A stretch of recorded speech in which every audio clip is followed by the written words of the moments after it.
Certains parmi vous ont déjà essayé de lancer des projets. Tu sois entrepreneur ou même pas, il y a une fois au moins tu as essayé déjà de lancer un projet. Et la plupart du temps, tu as vu que ces projets-là, la plupart avaient échoué. Je sais de quoi je parle parce que nous sommes tous des entrepreneurs.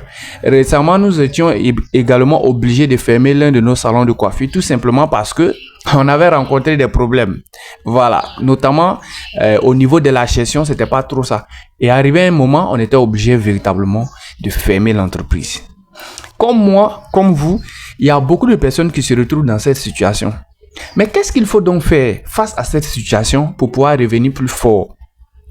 Je vais te donner 4 points.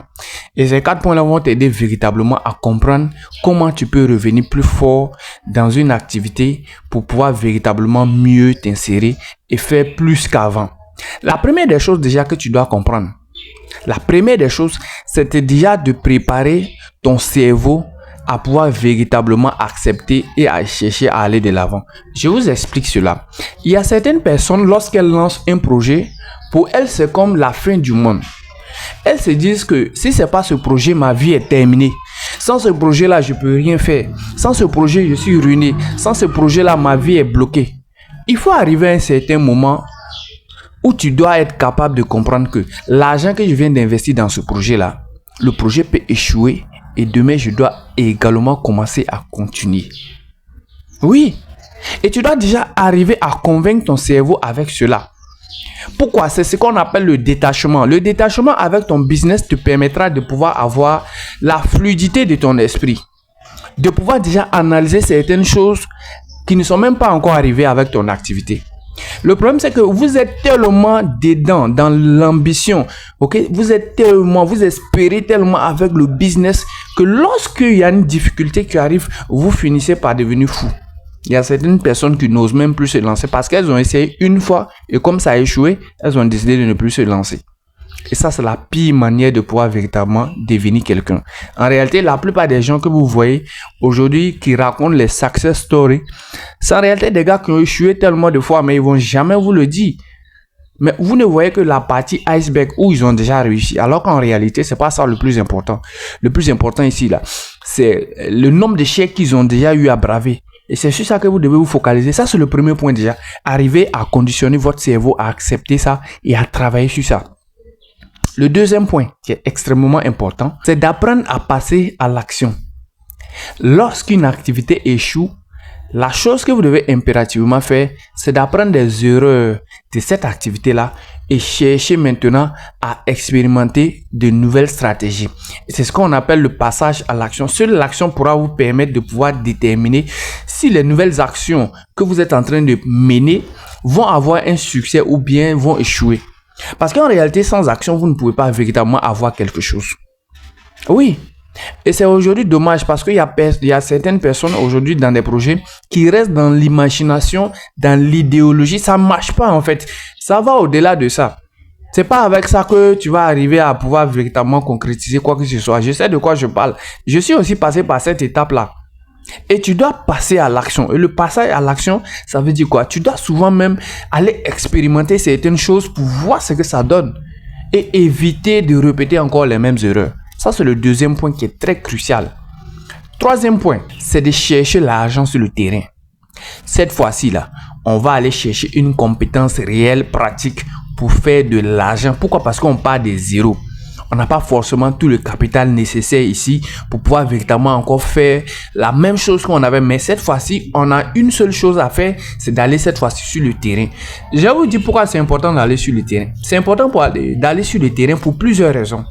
La première raison, c'est que vous allez comprendre réellement qu'en fait, aller sur le terrain, c'est encore plus difficile. L'autre chose que vous allez apprendre sur le terrain, vous allez apprendre à connaître réellement l'importance de chercher de l'argent. Oui, parce qu'il y a des gens qui ne savent pas ça. Il y a des gens où on a vraiment financé facilement leur projet. Ils ne savent pas qu'en réalité, quand tu es sur le terrain, c'est extrêmement dur pour avoir de l'argent. Et en fait, ça même, ça te pousse déjà à te discipliner. La troisième chose que vous allez apprendre, c'est ce qu'on appelle les relations directes avec les gens. Vous allez apprendre que vous le voulez ou pas à collaborer et vous allez collaborer dans des bons termes avec les gens. Parce que vous ne pourrez pas véritablement atteindre votre niveau ou du moins lancer votre activité tant que vous ne collaborez pas avec les gens. Et ça, c'est quelque chose que j'ai appris sur le terrain. Je voyais par exemple mon grand frère le faire, mais je me demandais toujours pourquoi est-ce qu'il fait ça. Mais c'est quand j'ai commencé moi-même à entreprendre certaines choses que j'ai compris que ça ne peut pas aller sans cela. Et c'est la réalité. Vous devez être sur le terrain. Le terrain, c'est le meilleur espace sur lequel vous pouvez expérimenter n'importe quelle chose et vraiment construire, si je peux le dire, ce que vous voulez en réalité. Dernière chose que vous devez comprendre ici, évitez de paraître riche. Aujourd'hui, lorsque vous bravez par exemple un peu d'argent, il y a certaines personnes qui presque n'arrivent plus à se contrôler parce que elles ont réussi à avoir quand même un peu d'argent. Et ça, c'est un mauvais défaut. C'est un mauvais défaut parce que en tant que quelqu'un qui a des projets, qui est appelé à devenir quelqu'un, vous ne pourrez pas aller loin avec cet état d'esprit. Ça ne peut pas aller loin. Pourquoi? Parce que la richesse elle-même a horreur de paraître. Non, la richesse a horreur du paraître. Donc, tu veux paraître riche alors que tu n'es pas riche. Tu veux paraître comme étant une personne qui a de l'argent alors que tu n'as pas l'argent. Ça sert à quoi d'aller influencer des gens, peut-être même qui ne sont même pas à influencer dans le seul but de chercher à montrer quelque chose. Ça ne sert à rien en fait. Tu n'es pas en concurrence avec eux. Ce n'est pas une compétition d'influence. Donc, reste concentré, reste discipliné.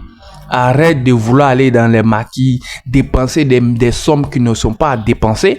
Arrête de vouloir impressionner ton quartier. Pour que si on rentre, qu'on dit oui, c'est toi, voilà, pour que tous les filles courent derrière, ça ne sert absolument à rien. Et je sais de quoi je parle.